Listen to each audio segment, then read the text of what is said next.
Hey, Driver Nation, and welcome back to another Deliver That Driver Spotlight. I am Shada, your host. I have with me a Pittsburgh driver here by the name of Zachary Soccer. He has actually been on the platform here since 2023, March exactly. He's taken over 60 deliveries, and the total food amount delivered has been over $16,000 worth of food. Welcome, Zach. Good to be here. Thank you so much for joining us and letting us get to know you outside of being just a Deliver That driver. So I know you are from the Pittsburgh area here. How did you even get started with the gig economy? Well, I moved to Pittsburgh from Las Cruces, New Mexico, Oh, okay. and moved for family, and decided that I would. I had driven Uber some in New Mexico, and I like the idea of delivering food. So I've worked in restaurants a good part of my life, so it was a good thing to do. And it was just very convenient for me. Fit my schedule. Um, it was just convenient. Well, that's awesome. So how did you even find Deliver That? Um, I'm not sure now, but I know it was on the internet Okay. somewhere. It may have been. I think it may have been through one of the employment um, sites Okay. that listed you. I think you might be on one or two of those, possibly. Okay. And so I just gave it a try. Well, that's awesome. You did mention in the beginning about New Mexico. Are you from the area of New Mexico? No, I'm Okay. from New York City originally. Oh, okay, awesome. That's funny. Actually, my father lives in New Mexico now, and then I have a brother who actually lives in New York, in Brooklyn, New York. Yeah, Pretty I'm from the awesome. Bronx, and I lived in Oh, Las Cruces, New Mexico, which I that's was right awesome. pretty close to the border. Got you. Okay. Well, let me go ask you this. How long have you been in this gig economy? Like, Well, I've been driving now for about a year for Uber, and this is my first experience with delivering food. I did not oh, like the Uber Eats. That didn't work well for me. And when I saw this opportunity, I thought I would at least try it. And it's worked out very well. well, awesome. I'm glad to hear that. I'm so glad to hear that.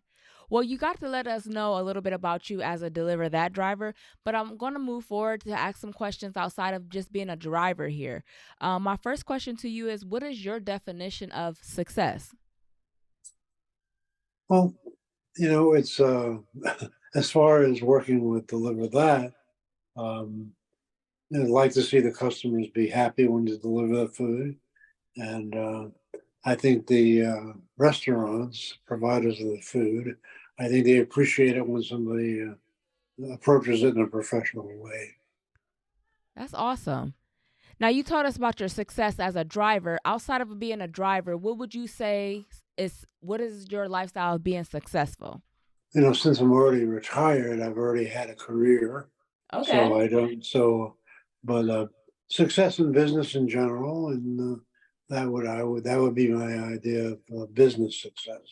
Got you. So, what did you do? What was your occupation before this? You don't have time in this industry. Well, what did you retire from?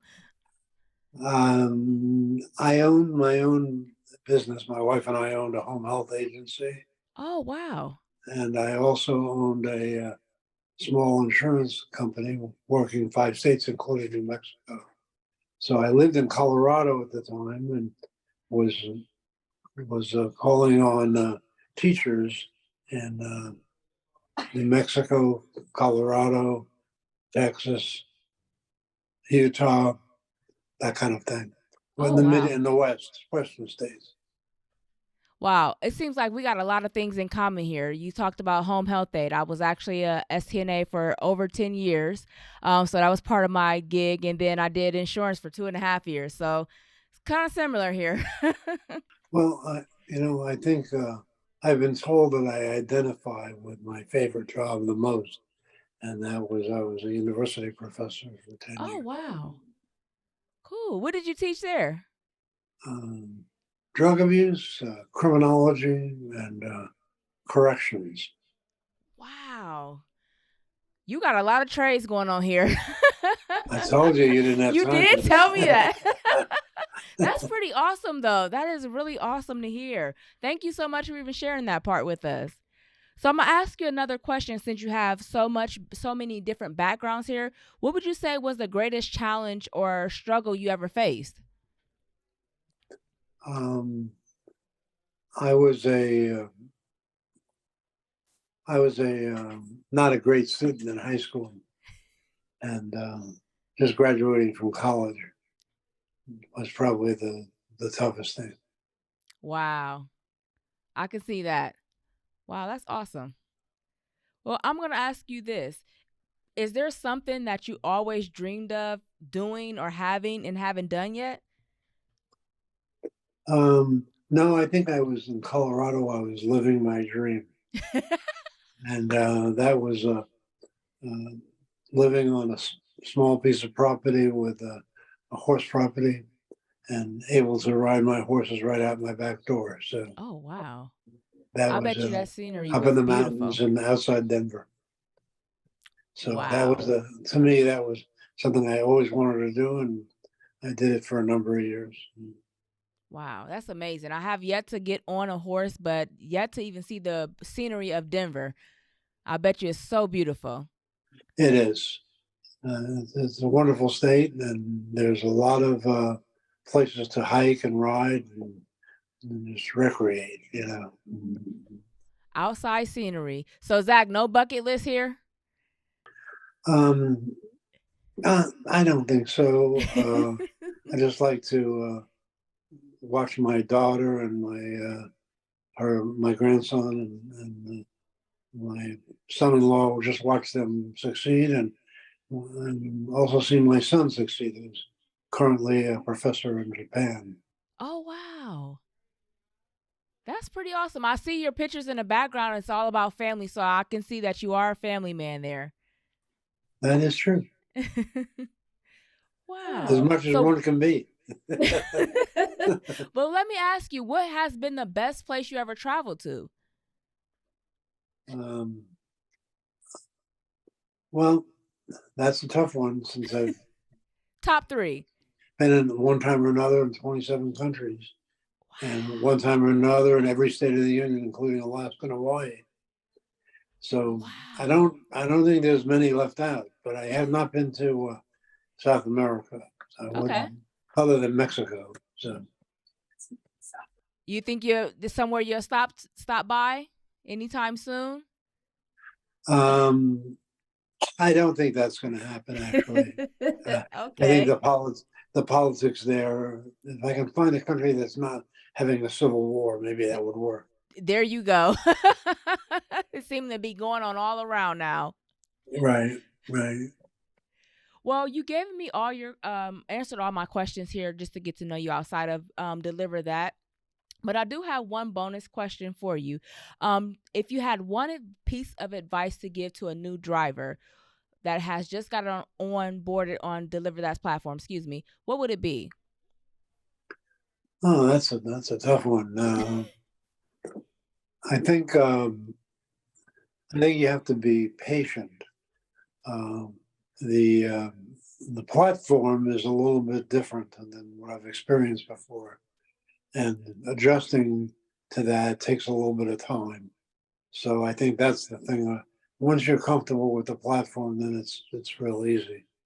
But knowing what a violation is and what isn't a violation, and learning how to operate the whole system is, I think, a bit of a challenge. Maybe because I'm 77 or going to be 77, but Wow.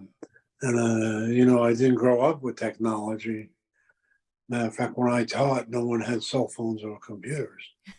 Um, that. So I think that's certainly for an older person, that would be the challenge. For a younger person, would be to get the right attitude. Love it. I love it. You said it just right. Wow. Well, let me, as Ben said earlier, we are doing a veteran special for our July 4th. So, my questions I'm going to ask to you now are going to be geared towards your military background. Um, my first question to you: what branch of the military did you serve? U.S. Air Force. Oh, wow. It's pretty cool. Actually, I did fly, but I was not an officer. I was a crew chief on a C-130. Okay. So, how long did you serve? 4 years. Cool, cool. Did you do all your traveling experiences while you were in the military? Or is that something you did outside? Much of it was because I took some leave on each side of my tour in Southeast Asia, and Wow. got a chance to tour Europe on a motorcycle. On a motorcycle? Yeah, Wow, that's pretty cool. Pretty cool. yeah. I rode motorcycles, and my wife and I rode quite a bit. We belonged to a couple of clubs. That was gonna be my next One in question. New Mexico, one in Colorado. Uh, so that's kind of what we did for recreation: horses and motorcycles. Hor- Horses and motorcycles. What a combination. Oh, and dogs. We like dogs too. I seen one go across here. What kind of dogs do you guys have? We adopted it was from a neglect case. Oh, We adopted a American Pit Bull. that's my favorite dog. Sweet, it's a I think sweetheart I might too. got a second favorite driver here. We got way too many similarities here. Uh-oh. I love pit bulls. So my next question to you is what did you get into, or I should say what made you get into the service? Well, I didn't have much of a choice actually. Mm, The draft was still active when I was turning 18, gotcha. and I dropped one too many courses that I was taking in college, and they were coming after me. So I was either go in the Army for 2 years as a draftee or go in the Air Force and have the gear in the rear. So when you went and got, well, as you were drafted, how did your parents feel about this situation? They were glad to get rid of me. No. No, they were very concerned Okay. actually. Um, Oh, I bet.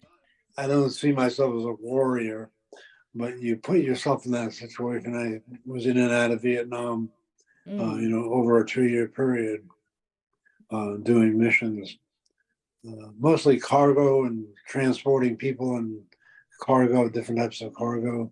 okay. Um, but so I never really was involved in direct fire with the enemy, so to speak.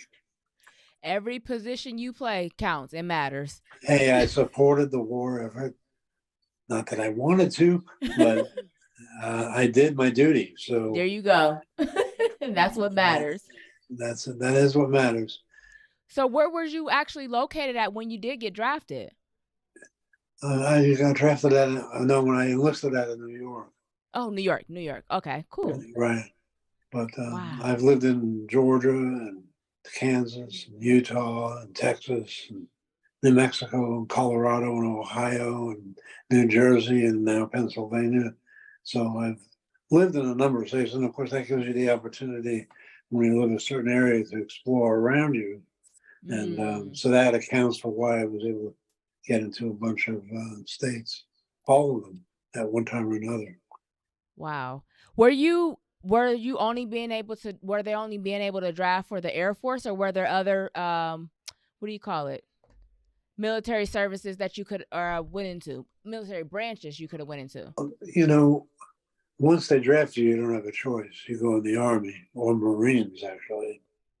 Ooh, So I felt the Air Force would be the best place for me, got and you. I had tested before they were coming for me, and I just got lucky. And the guy that was one of the men who was supposed to go in broke his arm, Oh. and I ended up getting a slot.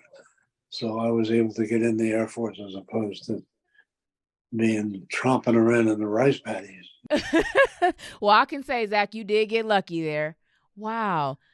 Well, Zach, I actually have all the questions I have here to ask you, but I know Ben always has a bonus question here. Do you have a bonus question for our Philly driver here? That's where he's driving at from now. What he does to celebrate the holiday. All right. So when it does come to the 4th of July, is there anything special that you do with your family?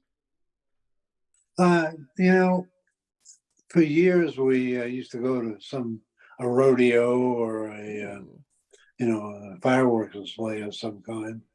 But lately. I haven't been of a mind to, to go do that. Once you've seen enough of those, I guess. But maybe I'll go this year. If my grandson wants to go, so we might get a chance to go together. Okay, that's pretty awesome. Yeah, and my son I'm looking forward to my son. He's visiting in September. The one that's in Japan? Yeah. Oh, well, that's exciting. Yeah, he teaches at Kyoto University Medical School in medical Japan. school. That's pretty awesome. Well, Zach, yeah, got a good family. It's from talking to you, it seemed like a very, very great man. So thank you for taking time out and letting us get to know Zach here out of Philly. If there's nothing else, Driver Nation, until next time. So long. So long.